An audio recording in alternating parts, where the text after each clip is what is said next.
Hello, hello, hello. Kumusta? Mga adlaw kan tuntunan, makiksunan mga sampyak. So here we go again, boy America Duterte loyalist magaingon nga. Kung adunay hidog mo tungod sa tumang kakapoy kaluya, ang imong mapulong may magadasig kanyo sa pagtindog. So time check, it is now 6:30 in the evening. Ano na po, 12th of August 2025 dito sa Brooklyn, New York. So ano bang pwede natin pag-usapan mga kasampyak? But before anything else, kayo inanyayahan ko na magsampyak man lang nito Munti kong channel. So dito po tayo sa mga main issues ng ating mga lipunan. But before anything else, kasi tapos na tayo sa impeachment. Ina-archive na, kumbaga nailibing na. Pero itong mga kumakalaban, itong mga pinklawan, lahat na nila, mga akbayan, lagi nilang sinasabi na ano ang sambayan ng Pilipino, lagi nilang ang accountability, ganun. Lagi nilang sinasabi na ang taong bayan ba talaga or MR yan? Kumbaga Martin Romualdez moves, MR. Kumbaga Martin kasi motion of reconsideration or Martin reconsideration. So kasi ito, balikan natin si Laila de Lima. Kasi isa din ito sa laging tumutulig sa akin. Hindi, sabi niya, accountability, dapat na talaga mag-trial, ganun. Pero nakalimutan niya na noong 2015, may problema siya sa kuwa. Meron siyang 91 million point something na disbursement vouchers. Kung baga, gumastos ka, pero hindi ka sumusunod sa proper documentation, kasi itong mga nasa gobyerno, meron sila na sinusunod na talaga, yung mga paano sila gumastos or saan napunta yung pera. Meron silang mga documentation doon para makikita or matrack yung agos ng pera. Pero hindi sinusunod yung proper documentation, hindi sinunod ni Laila de Lima. Kung baga na ko lang, parang katulad lang ng boss ko dati nung nasa Pilipinas pa ako. Itong boss ko may-ari ng construction company, tapos relatives lang niya yung doon naman sa mga materials, hardwares, ganun. Itong boss ko, siya yung architect, siya yung electrical engineer, siya yung civil engineer. Sinabi pa nga niya, binayaran daw niya lahat ng mga board exam niya. Mayaman kasi ito. At saka gusto niya lahat ng pirma sa kanya. Kung kaya lahat lang pinuha niya, pasti master plumbing, lahat.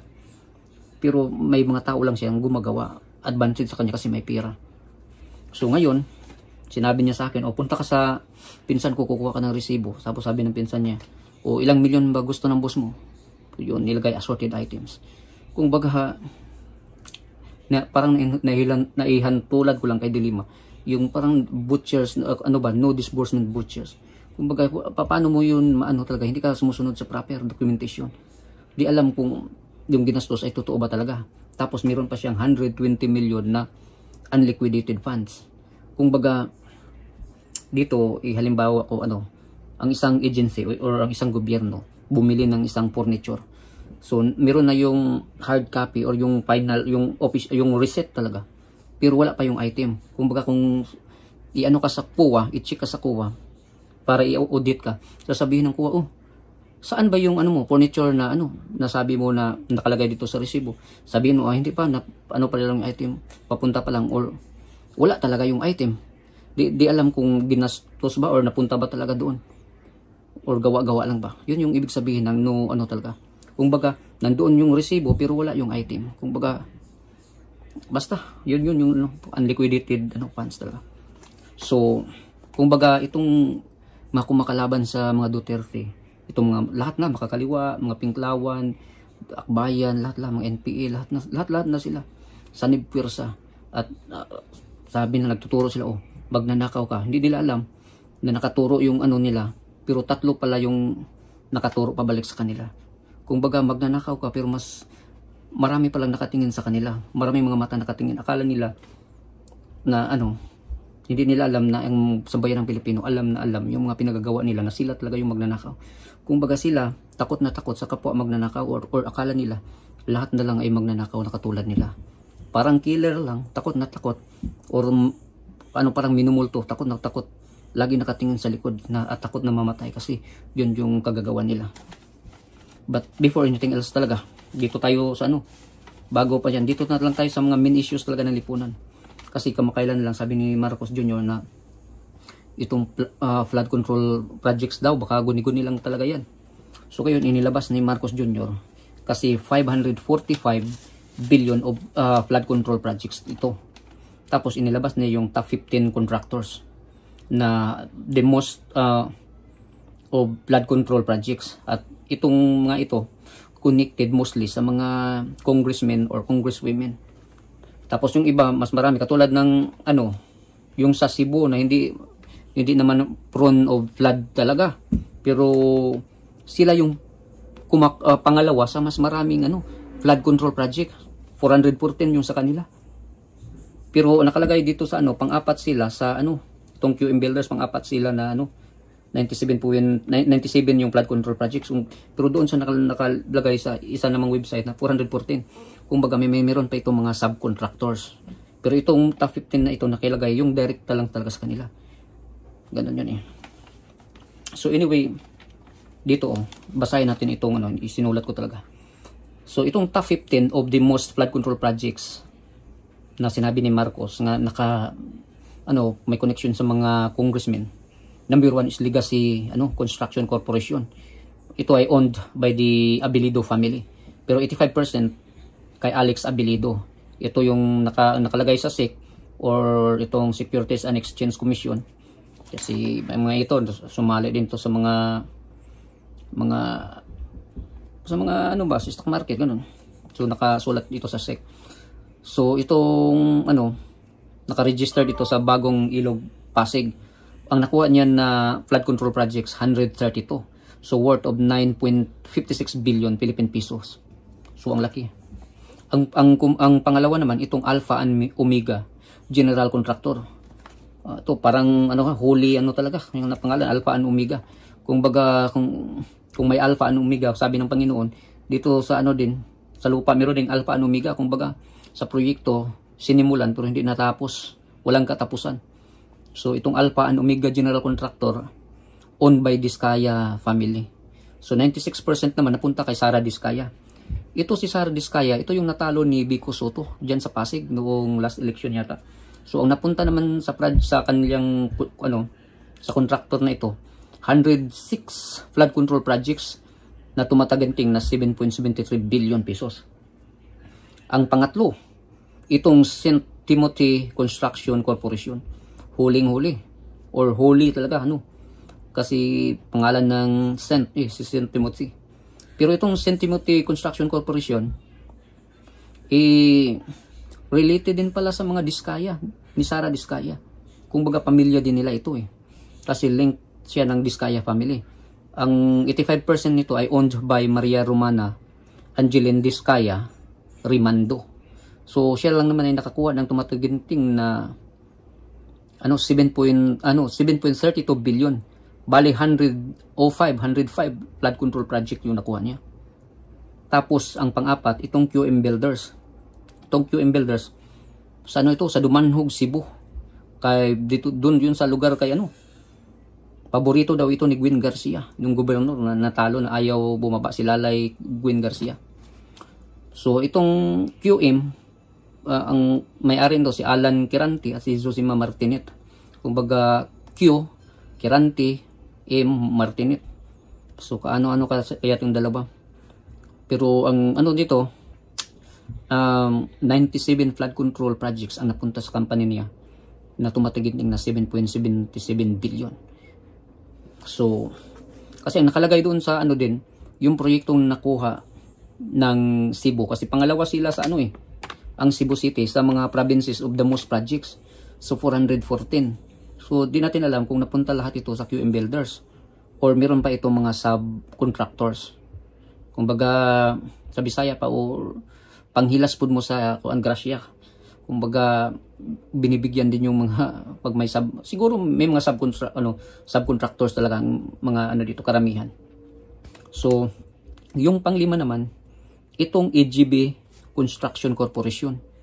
So itong EGB, ito naman ay Bagao family of Iligan City. So tapos meron din siyang Isabela. Kasi Sa ano pa, meron din siyang ano, Bagao Family of Iligan City talaga ito, pero meron siyang ano, top 5 contractor na ano, corporation doon sa Isabela, di natin alam. Pero ito yung nakalagay. Pero 97 flood control project yung napunta sa kanya sa AGB Construction Corporation na tumataginting na 7.98 billion pesos. Tapos ang pang-anim, itong Top Notch Catalyst Builders Incorporated. Ito ay pagmamayari ni Yumer Villanueva and Pamela Villanueva of Las Piñas. Tapos nakabase sa Muntinlupa according to the SEC or Secretary of Exchange Commission. So, ito kasi yung nakalagay sa website is based on Malacanang's list. So, most of its projects, flood control projects ay located sa sa Bulacan. So, as well as in some cities in Metro Manila. Tapos ang pangpito, itong Centerways Construction and Development Incorporated. Ito sa Sorsogon, nakabase si Lawrence R. Lubiano. So all of its listed projects are located in the Bicol region except for the 3 na nakalagay sa Cebu. At ang pangwalo, itong Sunwest Incorporated. Ito ay formerly Sunwest Construction and Development Corporation na nakabase sa Albay. Ito naman ay sinabi nila na kay Ako Bicol Party List. Pero sinabi naman ni Ako Bicol na iba na daw yung may-ari niyan ngayon. Kasi si Ako Bicol Party List representative ito si Elizalde ko. Sabi niya, iba na daw ang may-ari niyan. Na na yan. Si Adirma Alcazar of Legazpi. Kasi siya yung presidente, siya din yung owner. Pero alam naman natin, ito si Elizalde ko. Sabi pa nga ni Inday Sara, siya lang at si Martin Romualdez yung nagmamayari ng Kaban ng Bayan. Sila yung nagbabantay. Kung baga sabi ni yung isang senador dyan, Villanueva, itong Dracula, nakabantay sa Red Cross, ubos ang blood bank. So, kasi alam naman natin na lahat ng mga parte dyan, mga provinces of dyan sa Pilipinas, lumalabas itong Sunwest . So, hindi ibig sabihin na pangwalo lang yan si Ako Bicol Party List, yung Sunwest niya, mas tapat yung number 1 na si Legacy Construction Corporation. Hindi ko maniniwala na si Ako Bicol talaga yung magpapatalo yan sa proyekto . So, ito namang pansyam, itong High-Tone Construction and Development Incorporated. So, ito naman nakabase sa Santa Domingo, Albay. Yun yung principal office niya. Tapos, base sa SEC records, ang flood control project niya ay located sa Pasay City, sa Camarines Sur, sa Sarangani Province, sa Sorsogon, Albay, Occidental Mindoro, and Camarines Sur, among others. Yun ang nakalagay. Tapos, itong pang-10 naman, 888 and Construction Supply Incorporated. So, multiple owners ito. Pero, owned by Natividad family. So, itong flood control project dito, base sa website, ay naka-located sa Bulacan, Cavite, sa Quezon City, Manila, and Pasay City, among others. Yun yung nakalagay. Tapos, pang-labing isa, itong Royal Crown Monarch Construction and Supplies Corporation. Ito naman mga Miranda family of Tarlac. Kilala naman niya, mayayaman yung mga Miranda . So, siya sa Central Luzon, katulad particularly Tarlac, Pampanga, and Bulacan. Kung ba yung iba hindi nakalagay yung money figure, pero yun yung nakalistad dito sa kung at saang place sila, pang ilan sila . Itong pang-13, itong MG Samidan Construction. So ito naman sa Mountain Province, sa mga Samidan family. So yung mga proyekto nila nasa Benguet, sa Abra, La Union, at saka Pangasinan. Tapos ang pang-14, itong LRTK Builders Incorporated.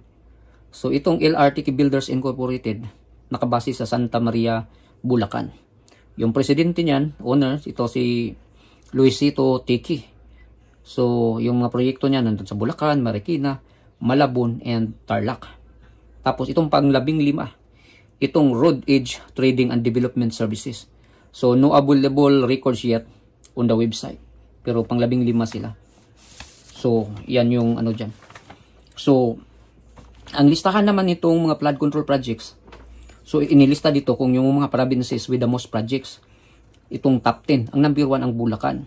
So, ang Bulacan nakakuha ng 668 flood control projects. So, yung lugar nyo, sino yung mga congressman, itanungin nyo saan na itong mga proyektong ito. Bakit pag umulan ang lakas ng baha? Kasi dyan sa Bulacan, 668. Sa Cebu naman, 414. So tanungin nyo yung mga nyo dyan. Napunta naman yun sa mga congressman, mga gobernador. Dito sa Cebu, itinanong nila si Gwin Garcia, yung gobernador nila. Kasi itong si Alan, sa QM Builder, si Alan Kiranti daw, malapit daw ito at paborito ni Gwin Garcia. So, saan na yung mga proyektong ito? Billions of projects ito eh. Ang pangatlo, itong Isabela na nakakuha ng 341 flood control projects. Pang-apat, Pangasinan, 313 flood control projects. Number 5, Pampanga, 292 flood control projects. Number 6, Albay, 273 flood control projects. Number 7, Leyte, 262 flood control projects. Then, pang-walo, Tarlac, 258 flood control projects. Number 9, Camarines Sur, 252 flood control projects. Pang-10, last but not the least, itong Ilocos Norte na 224 flood control projects. So, dito tayo mag-focus, hindi doon sa accountability na sinasabi nyo, yung taong bayan, puro kayo taong bayan, pero kayo lamang mismo yung may kagustuhan dyan sa impeachment. Dito tayo sa totoong pera, mga insertions dito sa mga flood control na ghost lang, guni-guni lang, sabi ni Marcos. So, dito tayo dapat mag-focus. Kasi ito yung talagang kagustuhan ng taong bayan na malalaman kung ano ba talagang totoo. Ito yung mga main issues, isa sa mga main issues ng lipunan ngayon. Itong mga insertions, itong flood control. Maraming namatay, maraming nagugutom dahil sa mga ginagawa nyo dyan. But anyway, mga kasampiak, maraming salamat at God bless po sa ating lahat.